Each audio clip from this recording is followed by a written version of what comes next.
నమస్తే రమ్మగారు. నమస్తే జయ. శివభక్తుల కథలో ఇంకొకటి చెప్పుకుందామండి. చెప్తాం. శివభక్తులు అనద్దు దీన్ని. నందికేశ్వర తీర్థం. ఇది శివపురాణంలో చెప్పబడింది. హుహు. నందికేశ్వరుడు అంటే మనకు తెలుస్తోంది కదా, ఆ! నందీశ్వరుడని. ఈ నందికేశ్వరుడు వెలసిన క్షేత్రం అట అది. పూర్వం అట రేవా నదీ తీరంలో కర్ణకి అని ఒక గ్రామం ఉండేదట. ఆ ఊళ్ళో జ్ఞానసిద్ధుడని ఒక బ్రాహ్మణ ఆయన ఉండేవాడు. ఆయనకి సుగుణమతి అనే భార్య, కర్మసిద్ధుడనే కుమారుడు ఉండేవాళ్ళు. కొంతకాలానికి జ్ఞానసిద్ధుడు కాలం చేశాడు. సుగుణమతి ఎంతో కాలం కొడుకు, మనవలు అందరితో పాటు ఉంది. అయితే ఆ కాలం ఏంటంటే ట్రాన్స్పోర్టేషన్ లేని కాలం కదా. ప్రయాణం చేయాలంటే ఎంత కష్టము. ప్రయాణం చేయగలిగే రోజులు కావు. అయితే ఆవిడ చనిపోయేటప్పుడు కొడుక్కి చెప్పిందట, ఆవిడ ప్రాణాలు పోయేటప్పుడు, నాయన ఓ తీర్థం లేదు, క్షేత్రం లేదు, ఇల్లే కైలాసమే, కడిపే కైలాసం, ఇల్లే వైకుంఠంగా ఉన్నాను రా నాయన, కనీసం నా అస్థికలనైనా గంగా నదిలో కలుపు. అప్పుడు నేను తీర్థాలని తిరిగిన ఫలితం నాకు లభిస్తుంది. ఈ ఒక్క కోరిక తీర్చు, పుట్టి బుద్ధరికాక నిన్ను ఒక్క కోరిక కూడా కోరలేదు అని అడిగింది. పాపం కర్మసిద్ధుడు కూడా ఒప్పుకున్నాడు. సరే ఏమైంది, కొంతకాలం అయ్యాక తల్లిగారు మంచానబడి మరణించింది. తర్వాత తదితర క్రియలన్నీ అయిపోయాక ఈయన ఏం చేశాడు, కాశీ క్షేత్రం కోసం అమ్మ తల్లి అస్థికల్ని మూట కట్టుకుని బయలుదేరి ప్రయాణం ప్రయాణం ప్రయాణం నడవాలి. సరే ఒక వాకిట్లో, ఒకళ్ళ ఇంటి వాకిట్లో ఆగాడు ఒకరోజు. అయితే ఏమైందట, సరే ఆ ఇంటి గృహస్థుకి బొళ్ళని ఆవులు దూడలు ఉన్నాయి. ఆవు దూడాలంటే ఒక పెద్ద ఆవు, పాలిచ్చే ఆవు ఒకటి ఉంది, చిన్న చిన్న ఆవులు ఏవో ఉన్నాయి. ఒక పంచి బాగా పాల పొదుగున్న ఆవు ఒకటి ఉంది.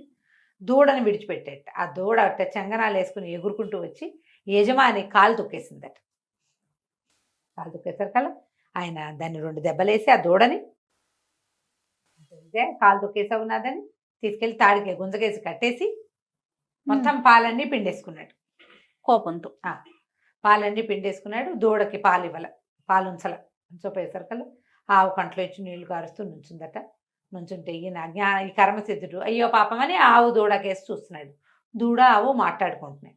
వాళ్ళ పిల్ల అడిగింది, ఎందుకమ్మా అంత దుఃఖంగా ఉన్నావు, పోనీలే రేపొద్దున వదులుతాడు, రేపు తాగుతానులే పాలు అన్నట్టు అనేసరికల్లా ఆవు చెప్పింటే నాకు ఎంత కోపంగా ఉందో తెలుసా, ఇట్లా చేస్తాడు, ఏదో చిన్నపిల్లే కదా అని ఊరుకోలేదంటే, కాలు తొక్కే కదమ్మా అందుకని నాకు శిక్ష వేసాడు, పర్వాలేదంటుంది దూడ.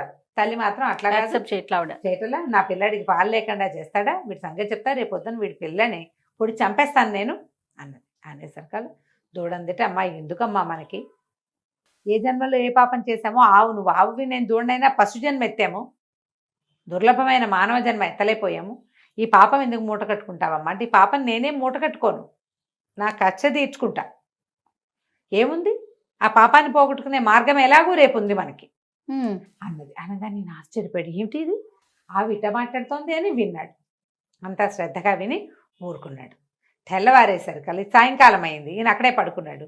పొద్దున్నే లేచి ఈయన కాలకృత్యాలు తీర్చుకునే సమయానికి ఆ ఆవు దూడని మళ్ళీ పొద్దున్నే పాలు తీయటానికి వస్తారు కదా, 2 పూట్ల తీస్తారు కదా ఆవు పాలు.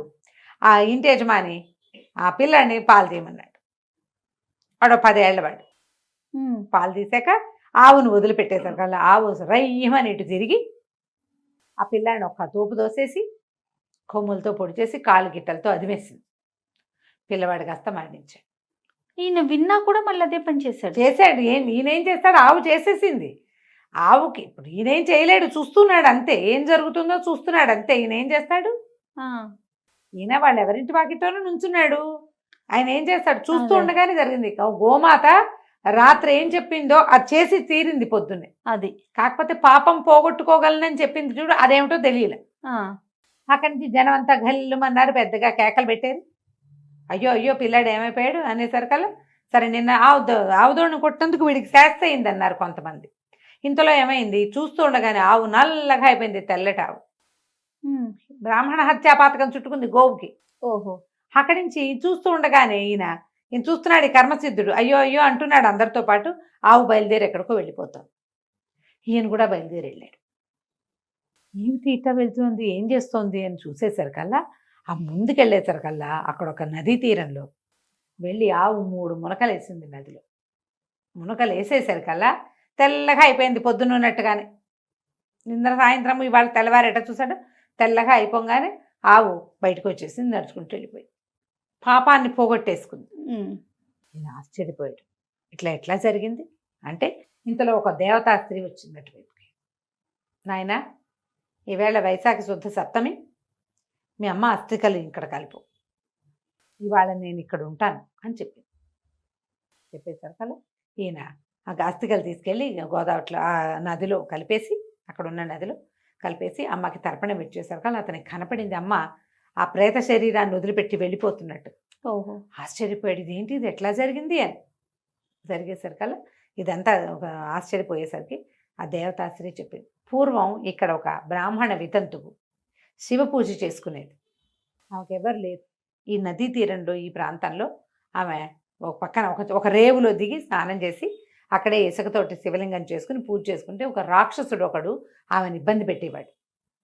నిత్యం ఆమె అర్చన చేసుకునే టైంకి పెద్ద పెద్ద కేకలు, అది ఇసుకతోటి ఇట్లా చేయాలి అన్నారనుకో ఎవరైనా ఉలిక్కి పడతావా, పడిపోతుంది. దిగుదిచ్చి భయపెట్టి చాలా బాధించేవాడు. ఆమెకు పూజ అయ్యేది కాదు. అయితే ఆమె పరమేశ్వరుడు పెద్దగా కేకలు పెట్టింది, పరమేశ్వర నన్ను రక్షించు రక్షించు రక్షించు అంటే ముందు నందీశ్వరుడు పరిగెత్తుకొచ్చాట ఆమెను రక్షించడానికి, శివభక్తురాల్ని. ఆయన వెనకాల పరమేశ్వరుడు, వెనకాల గంగాదేవి ముగ్గురు వచ్చారు. ఓ. వచ్చేసరికల్లా నన్ను రక్షించు, నా పూజని సరిగ్గా ధ్వంసం ధ్వంసం చేస్తున్నాడంటే ఆ రాక్షసుడిని సంహారం చేశారు. నందీశ్వరుడి వల్ల రాక్షస సంహారం జరిగిపోయింది. అప్పుడు ఆమె శివభక్తికి సంతోషించిన పరమేశ్వరుడు, ఏమిటమ్మా నీకేం కావాలి అని అడిగితే, నేను రోజు స్నానం చేసే ఈ తీర్థాన్ని నందికేశ్వర తీర్థం చెయ్యి, ఆయనే ముందొచ్చాడు కాబట్టి. ఇక్కడ ఏ రోజైతే నాకు ఆమెకు ముక్తి వచ్చేసింది, నాకు ముక్తి వచ్చిన ఈరోజు వైశాఖ శుద్ధ సప్తమి, ఈ ఒకరోజు ఇక్కడ గంగానది ఉండేలాగా వరం ఇవ్వమని అడిగింది. పరమేశ్వరుడు ఆమెకి శివ సాయుధ్యాన్ని ఇచ్చి ఆ తీర్థానికి నందికేశ్వర తీర్థం అని నామధేయం ఇచ్చి గంగకి ఆజ్ఞ ఇచ్చాడు, ప్రతి సంవత్సరము నువ్వు వైశాఖ శుద్ధ సప్తమి నాడు ఇక్కడ ఉండాలి అని. ఓహో. అప్పటి నుంచి ఆ తీర్థానికి నందికేశ్వర తీర్థము అని పేరు వచ్చిందట.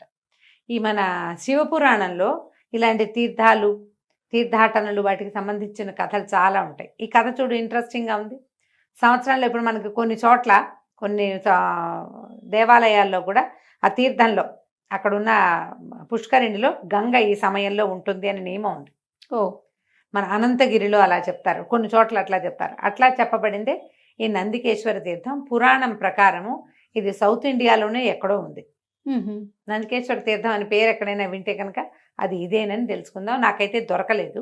ఓహో. ఎక్కడనేది తెలియలేదు. కానీ వాళ్ళు చెప్పిన వ్యవహారం మిగిలిందంతా చూస్తే కాస్త అటు ఇటుగా సౌత్ ఇండియాలో అన్నట్టుగానే తెలుస్తుంది. ఇది కథ. చాలా బాగుంది రమ్మగారు. నమస్తే అండి. నమస్తే జయ.